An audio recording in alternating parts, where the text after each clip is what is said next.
Resourceful Designer, episode 192, Design Business Networking, part 2.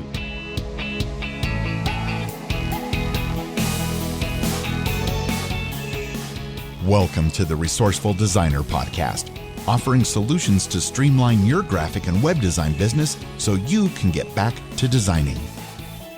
And now, your host. He loves talking to other designers about their journey, Mark Dickote. Welcome to the show. Thank you so much for tuning in. In last week's episode, I shared networking advice when meeting people face-to-face. This time around, I'm going to be talking about ways you can network that don't involve face-to-face meetings. I'm also going to share a resource for identifying fonts. And before I go any further, I'd like to ask you a favor. At the end of this episode, if you found it useful and you think you know some other people that may find it useful, would you consider sharing this episode or the podcast in general with a fellow designer? You can help grow the Resourceful Designer audience by letting fellow designers know about all the great content I've put out over the last 4 years, and they can reach it all at resourcefuldesigner.com. Now, what have I been up to? Well, this past week I did finish one website, or I say finish, it's off in the proofing stage, so it hasn't actually officially gone live yet. I'm still waiting to hear back from the client. And I'm in the middle of working on another one. I mentioned there was a real big website I'm working on, so that one I'm plugging away at. I got to tell you, I'm really loving the new Divi 4.0. The new ability to create custom headers and footers is amazing, and I absolutely love it. And if you want to know more about Divi, visit resourcefuldesigner.com/Divi4, that's the number 4, and have a look at what Divi is all about and see if it's something that you may be interested in trying for your next website build. Now, I also got a couple of new podcast artwork projects, which was really exciting. One of them came in via Instagram, and the other one via an article with a link to my website. Now, that's a funny story. I had actually seen the article come out. It came out a month or so ago, and it was an article all about good podcast cover art. And in the article, they mentioned, I think there was 3 or 4 resources where you can get cover art done. And podcastbranding.co, my company, was not listed. So I reached out to the author and said, hey, here's a link to my company. Would you be interested in adding me to your list? And within 30 minutes, I got a reply back saying, thanks, I'd never heard of you, but I just added it. Well, me doing that, reaching out to that author and asking him to include my website on his list of potential spots to get podcast cover art, just landed me a client. It was also nice to hear from the client that he did look at all the other resources that were listed in that article, and out of all of them, he thought mine looked the best, so that's why he chose me. It's a little bit of an ego boost there. So that's just a little bit of what I've been up to this week. Now, I want to talk to you about something that happened in the Resourceful Designer community. Now, if you're not aware of the community, it's my private community of designers that are interested in growing their business. It is a paid community. It's a monthly membership. But I want to tell you about a conversation that Andrew had within the group. See, Andrew was speaking to a design friend of his who was feeling the isolation of working by himself from home. And this friend mentioned to Andrew that he wants to start some sort of designer meetup in their area for fellow designers to get together and talk shop. A way for them to get out of the house and actually interact with people. Well, I'm not going to go into all the details on his post, but Andrew did say in the Slack group that he experienced that feeling of isolation of working from home as well. And I think we all feel it at some point. But he mentioned that since joining the Resourceful Designer community, he doesn't experience that feeling as much. He feels like the rest of us in the group are like having coworkers to interact with on a daily basis. We talk shop, we share what we did over weekends, we talk about our family, we discuss projects we're working on, we share our accomplishments in both our work and our personal lives, as well as our frustrations and setbacks. In fact, the only downside Andrew said he had was that we're so far apart that we can't actually meet face to face. But who knows what the future brings. Now, many community members agreed wholeheartedly with what Andrew said, saying that the Resourceful Designer community was helping them with their isolation as well. And I fully concur. The people in my Resourceful Designer community are friends now, and they help me just as much as I help them. So if you are working from home and you sometimes feel isolated and would like a group of friends to hang out with, even if it is just online, people to talk to who understand what you're going through, then consider becoming a member of the Resourceful Designer community by visiting resourcefuldesigner.com/community. And now this week's resource of the week. And this week's resource is Maturator by FontSpring. Now, according to the website, Maturator is the most robust font detection tool available. It offers powerful technology and features under the hood that allows you to match open type features, something that What the Font doesn't offer. Now, I've been using What the Font for years. I've shared it as a resource on this podcast. I have the app on my phone, and I use it all the time while I'm out and about town and I spot an interesting font on a sign or maybe on a menu or wherever. If I see an interesting font, I whip up the app, check it out just to see what font it is. Sometimes it's just to pique my curiosity. However, if you have tried it, you know that What the Font is not infallible. There are several times where it could not identify a font for me. And that's why it's nice to have a new player in the game for identifying fonts, and that's Maturator. Now, I did test it out with several font samples just to see how it works, and it did a pretty good job. It didn't catch everyone. I had some pretty unique fonts that it wasn't able to identify. And I think there's still a few little tweaks they have to do in order for it to become really, really good. So I don't know if it will supplant What the Font for me.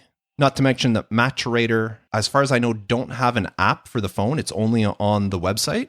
But it's nice to have that extra resource for when What the Font doesn't work, then we can try out Maturator and see if that detects the font. Now, as I did say, it does offer open type features, which is something What the Font doesn't offer. So if you're using some of the features, like making different weights for the fonts and that using the open type features, Maturator can still identify the font. So if you want to check out this resource, you can give it a whirl at fontspring.com/Maturator. And I'll have a link for that in the show notes for this episode at resourcefuldesigner.com/episode 192.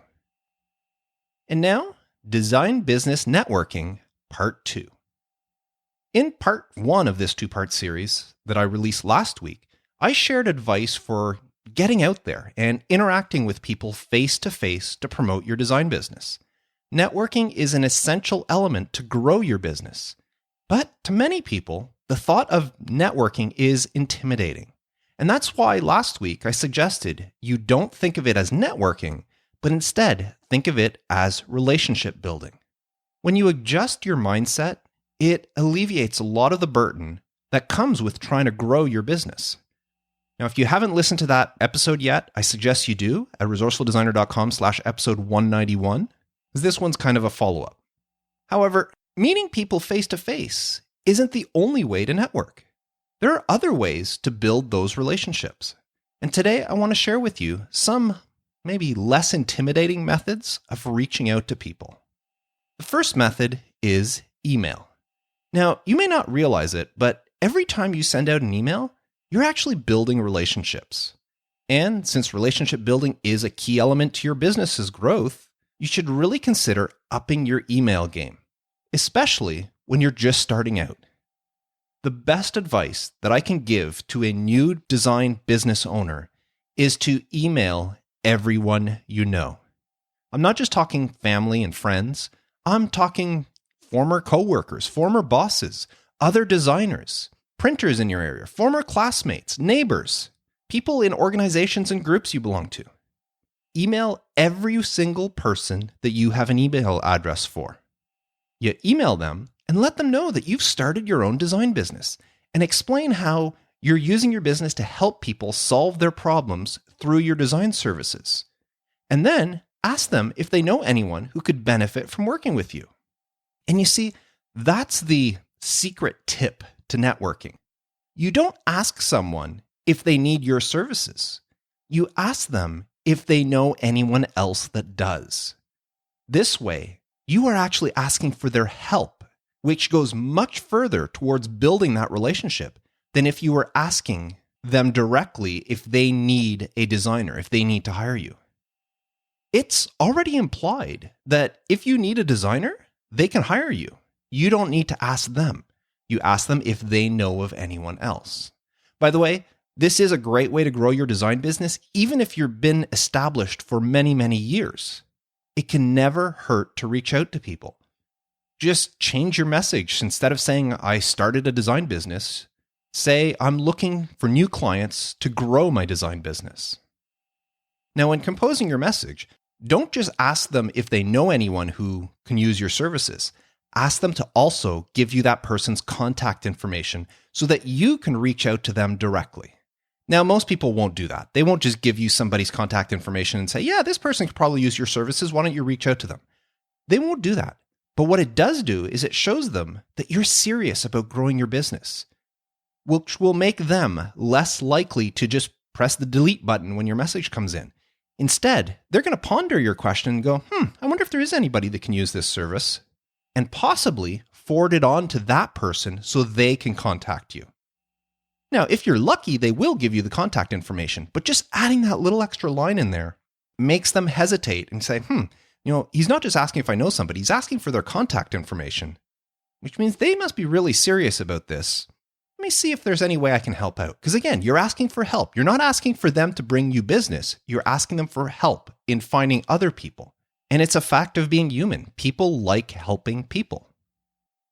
Now, the second method for reaching out to people is social media. Remember, it's all about building relationships, which is basically what social media was built for.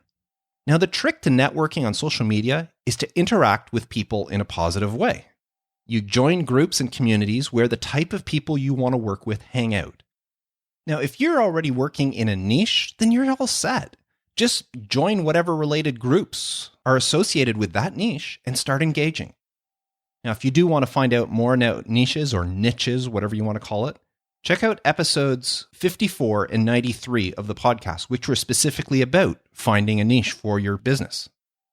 Now, if you don't already have a niche, or if you're not planning on niching, don't worry about it.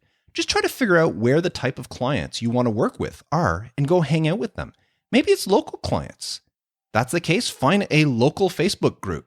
There's Facebook groups for all sorts of stuff. Find one for your local community and start becoming involved with it. So once you do find a group that has potential clients in it, start interacting. You do this by answering people's questions whenever you can. Leave comments on other people's posts. Leave comments on people's comments. Post useful information and tidbits that can benefit people. For example, I've mentioned before on the podcast how I started podcastbranding.co, a company that specializes in visual identities for podcasters. As a podcaster, I'm already part of several related communities in the podcasting space, and I make sure to scan those communities on a regular basis for people asking questions about podcast artwork or podcast websites or something that relates to my field, and I try to answer those questions in the most helpful way I can. Now, I don't offer my services unless they directly ask that sort of question. If they ask, do you know anybody who can design a website for my podcast? Then yes, I will go in and say, yes, I offer that service. But if they ask a question like, what platform do you suggest for my podcast website? I make sure to answer their question while keeping it free of any sort of sales pitches. I don't even mention that I offer a service to do it. I just want to be helpful because I'm trying to build relationships in there. And I do the same thing when replying to other people's posts and comments. Now on Instagram, I do something similar. I'll often comment when people post their new podcast artwork. They'll say, hey, look at my new artwork I just got. And my comment will usually be something like this. Hi, I just wanted to let you know how much I like your new artwork. I design podcast artwork and websites as well, but obviously you don't require my services. Good luck with your new podcast. Now, why do I do this? Because obviously they don't need my services. They already have their podcast artwork. I do it because, sure, they may have their cover art, but maybe they need a website, and seeing my comment in their feed may make them check out my website and decide to hire me. Actually, that's exactly what happened with one of the clients I said that I got this week. She saw a comment that I left on her friend's new podcast artwork and saw that I mentioned that I do visual branding for podcasts, and she reached out to me for me to help with her social media branding for her new show. Now, keep in mind when you do comment on other people's posts, whether it's on LinkedIn, Facebook, Instagram, Twitter, try to make it meaningful. Don't just give them a thumbs up or a great job or a congratulations. Those things are meaningless. Put a little bit of effort and at least give it a full sentence, if not a paragraph. It'll go a long way. Now, the other reason I do this sort of thing is because from time to time, somebody will ask a question on Facebook or LinkedIn or wherever, such as, does anyone know where I can get podcast cover art designed? Now, inevitably, someone usually ends up putting my name in there before I even get a chance to. Why is that? It's because they've gotten to know me through my interactions in the group. Maybe they're past clients. In some cases, they're people I don't even recognize the name, but they're sharing my name because they saw my name listed somewhere else when I was helping people. And when the person who asked the question of where I can get podcast cover art design, when they ask that and they're given a dozen different designer names, because everybody's going to pipe up and say, oh yeah, so-and-so or so-and-so and so-and-so can do it. Well, I'm hoping that through my interaction and help in the group, they might recognize my name from all those other times and say, oh, I know this person. He's been helpful in other people's comments. Maybe I'll check out what he has to offer, as opposed to all these other names that I have no idea who they are. You see, I'm building relationships. And you can do the same thing in whatever group you belong to. All it takes is a very little bit of time. I don't spend a lot of time, maybe 30 minutes a week doing this. So all you need to do is a little bit of time and the willingness to help people, and it can pay back in dividends. Now, the third way to network without face-to-face meeting is through a newsletter. A newsletter is a great way to build and strengthen a relationship. Andrew, who I mentioned from the Resourceful Designer community, I talked about him at the beginning of the episode. Andrew has a great newsletter that he shares with his clients. Now, I asked him if I could join his email list, even though I'm not one of his clients. So I'm now getting his newsletter as well. And in every one, he usually shares some useful business advice that may or may not relate to his services. For example, in his most recent one, he was talking about business cards and whether they're useful or not. And then, of course, he includes a link back to an article he wrote on his website about business cards. He usually in his newsletter shares some sort of personal information about what he's been up to, such as a book he's read or a movie he really enjoyed or what he's currently watching on Netflix. Plus, he shares a project or two that he's recently completed, as well as a useful resource that maybe his clients would benefit from. And then the important thing is, at the end of his newsletter, he usually asks a question. And that question allows him to interact with his clients should they decide to answer. Now, I haven't asked Andrew, but I'm hoping whenever somebody does reply with an answer to his question, that he then keeps the conversation going by replying back to them. That's how you build relationships. So a newsletter is a great way to keep in touch with current and past clients, which in turn will keep you in the front of their mind should they hear of someone who's looking for a designer. Because you don't know, the person receiving your newsletter might know 3 or 4 or 5 different designers. But the fact that you just sent them a newsletter and then somebody else is asking for a designer, there's a very good chance that you become the first person they decide to mention because it's front of mind. Now, the fourth subject I want to talk about is to touch briefly on networking through print. I mentioned in Andrew's latest newsletter how he was talking about business cards. Well, I want to reiterate, if you don't already have a business card for your design business, you should start designing one immediately and get it printed. I know, we're living in a new world where one tap on a button on your phone and someone's contact information is instantly added to your contact list. Don't get me wrong, I absolutely love how easy that is. When I was at WordCamp Ottawa this past summer, one of the presenters asked us to open up LinkedIn on our phone. And with a couple of clicks of the buttons, I was connected to over 40 WordPress enthusiasts that were all in attendance. They were all added to my contact list on LinkedIn. So the technology to increase your space, influence, I don't know what you call it, but the technology is amazing. But still, there's nothing like having a conversation with someone and then handing them your business card. Or better yet, and this is a trick I learned years ago, whenever somebody asks for your business card, never just give them one. Give them 2 or 3, or more if you have them on you. And say, here's one for you. The others you can hand out if you know anybody that can use my services. It's a lot easier for someone who may be talking to somebody and the topic of design comes up, for them to go, oh, hold on a second, and then pull out a business card and hand it to them, than it is for them to pull out their phone and go, who is that person I talked to, and scroll through trying to remember your name if they don't know you very well, and try to remember who you were. It's a lot easier for them to just reach into their wallet if they kept it and hand a business card over. Now, of course, business cards are not the only way to network using printed material. There's postcards, door hangers, even pens and keychains and that sort of thing. Anything you can hand out is a form of networking, It's relationship building. Now, you may be saying, well, Mark, that sounds like marketing, not networking. But networking is a part of marketing. It's all a way to grow your business. Now, when I went to Podcast Movement this past summer, I brought a pile of postcards for podcastbranding.co. And I kept the pile in my back pocket. And everywhere I was walking, if there was a table, I would take out 3 or 4 and just leave them on the table as I was passing by. So at the end of the conference, my postcards can be seen almost everywhere. Now, I don't know how effective that was, but even if a single person picked one up, it was worth it for me to do that. It was a way for me to network with people without meeting them face to face. So those are the ways I wanted to discuss that you could network without actually having to meet somebody. You can do it via email. You can do it via social media. You can do it via a newsletter, which of course is a kind of email, depending. Maybe you could send out a print newsletter. And then of course there's print, business cards, postcards, and all that sort of thing. It's all a form of networking.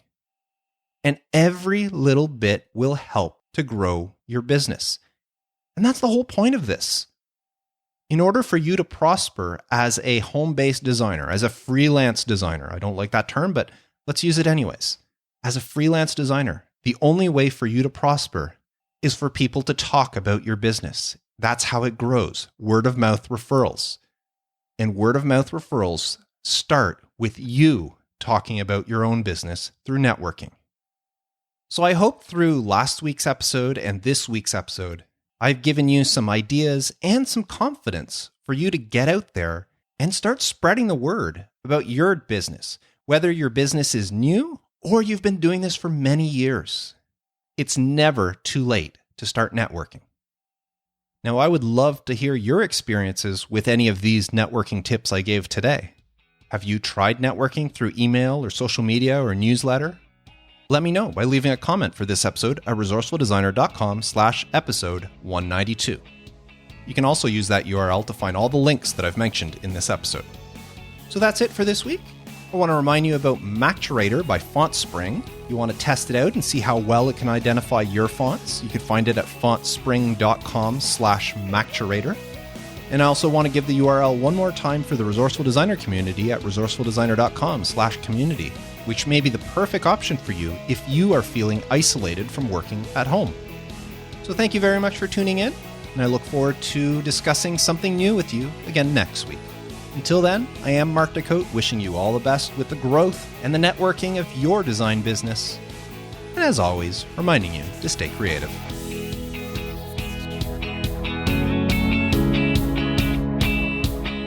Thanks for listening to the Resourceful Designer Podcast at resourcefuldesigner.com.